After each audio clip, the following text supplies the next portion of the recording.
กำเนาะวินานไอ้ได้กำซึงเข้ามาก็เข้ารายการช่วงที่สองหลังจากที่เฮาลาคลื่นของแล้วตอนนี้เป็น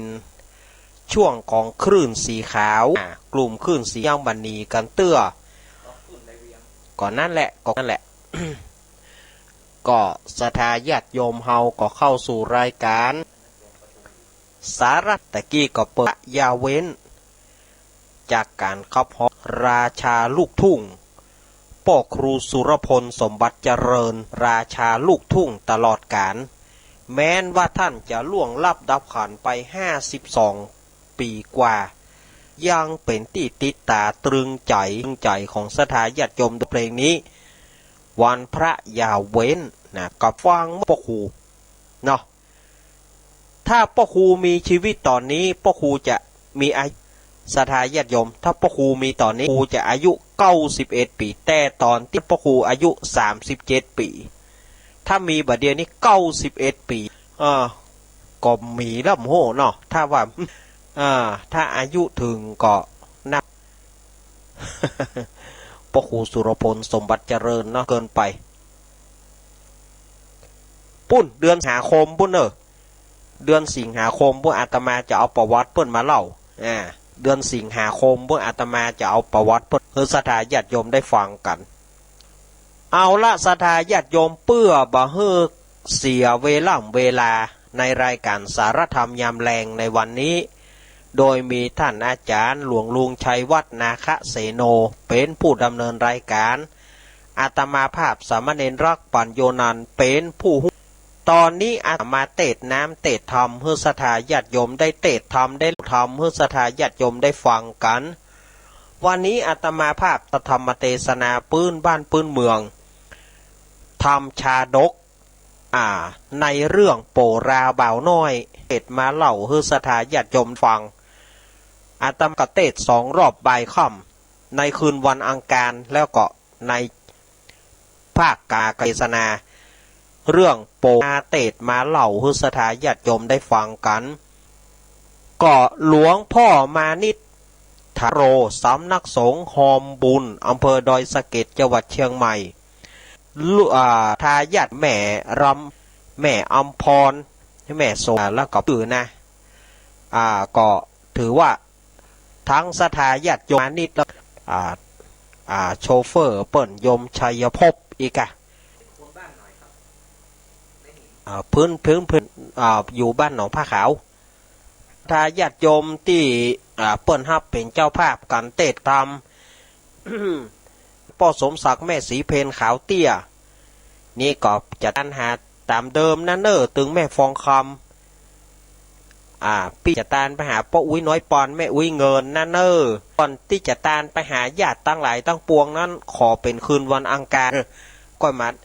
รวมญาติเปิ้นแห่งกรรมหนึ่งเป็นเจ้าภาพเหมือนกันภาคบาขอบคุณเพนเนอร์อย่างเป็นทางการ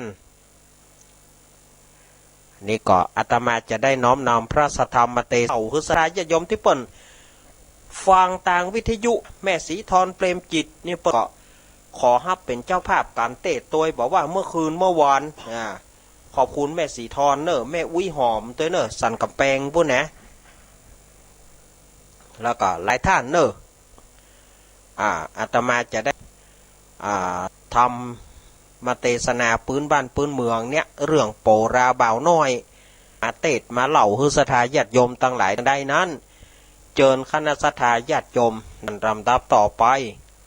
เอาป้อนแหนไหมป้อนแหนมานี่ป้อนอันนี้ป้อนฮะอันนี้นี่ป้อนไผ่มาได้ป้อนแหนไอ้สวาซึงก่อนสวาซึงก่อนมานี่ป้อนแหนไอ้มานั่งนี่กันได้ระดับนี้พอดีป้อนแหนเอาซึงอิงให้ก่อนนะเอาละธนาธรรม นิปานังเยกัลลามังเยกัสยังปันทิโตตังโนมากังอุทิจิตุงธรรมังมุตตะมังปัจจังอาลาทังกะโลมปูนป้อนแหน นะโมตัสสะภะคะวะโตสัมมาสัมพุทธัสสะเอวัมเมสุตังเอกังสามยังสาวัตถิยังวิหารติเจตวันเนอนาถาปินทิกสะอะไรปากันสรงคงควายโตกแต่มายังจะตุปัจจัยไทยธรรมมวลฝูงนี้เพื่อจะมาปูจาพระสัทธรรมเทศนา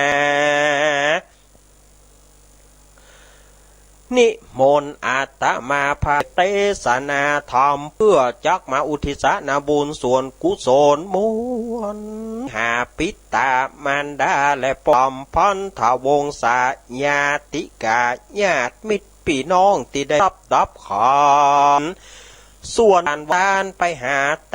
วบุตรเทวดาป่อเกิดแม่ปู่แทนยุกรรมนายเวรนะฝูงสามพระเวสีผีเปรตตั้งหลายขอภาระนาบุญส่วนกุศลมวลฝูงนี้ลาวที่ศรัทธาตั้งหลายนาบุญส่วนกุศลมวลฝูงนี้ขอเจ้าตั้งหลายได้วางจิตไว้ไปบ่จ้างร้อนไปตกอยู่ระหว่างระอาบายภูมิตั้งตายไปเป็นผีและเป็นเพศเป็นทุกขเวทนา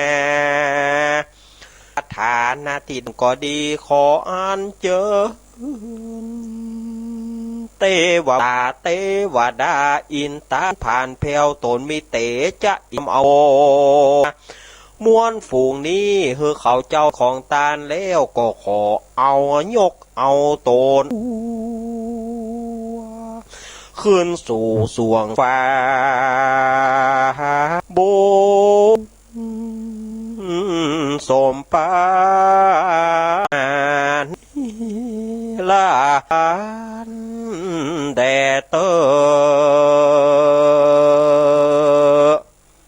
เอาแล้วศรัทธาญาติโยมตั้งหลายได้ใส่ระบำทำนองไปเป็นที่เรียบร้อยต่อไปนี้ก็จะมาเล่าทราบ่าวนาญาติโยมเขาได้ฟังกันเขาจะเป็นอย่างใดนั้นเชิญชวนคณะศรัทธาญาติโยมได้ฟังธรรมในพร้อมกันในหน้าบัดนี้ ทำเรื่องพระอานนท์เป็นผู้เล่าคือท่านมหากัสสปะสุตั้งหลายในที่เปิ่นสังขยมาสังขยนาธรรมในครั้งนั้นพระอานนท์นี่คือไผพระอานนท์นะครั้งแห่งปัญญาเป็นมนุษย์คอมพิวเตอร์ถ้าสมัยบัด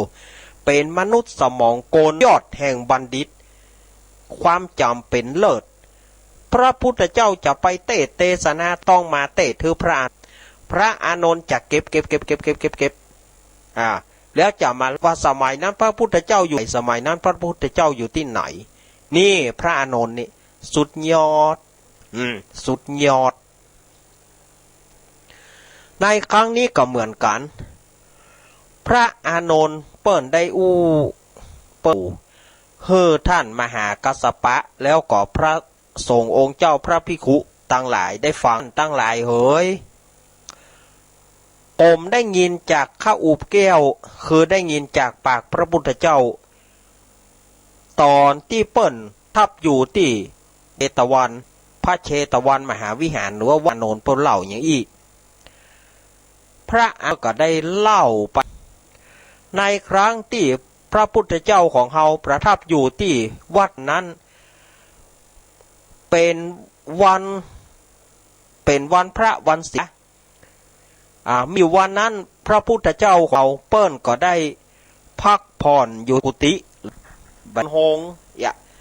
ศรัทธาญาติโยมเข้าใจเห็นละตู้เจ้ามีไหนตู้หลวงมีไหนมีโฮงบุญละนี่นายต้องเป็นใจกำมือเนี่ยกำเมืองเขามันสูญหายไปอย่าละกำเมืองเขาแท้ๆมันสูญหายไปพระพุทธเจ้าเปิ้นได้พักผ่อนอิริยาบถที่พระคันธกุฏิ ในครั้งนั้นตุเจ้า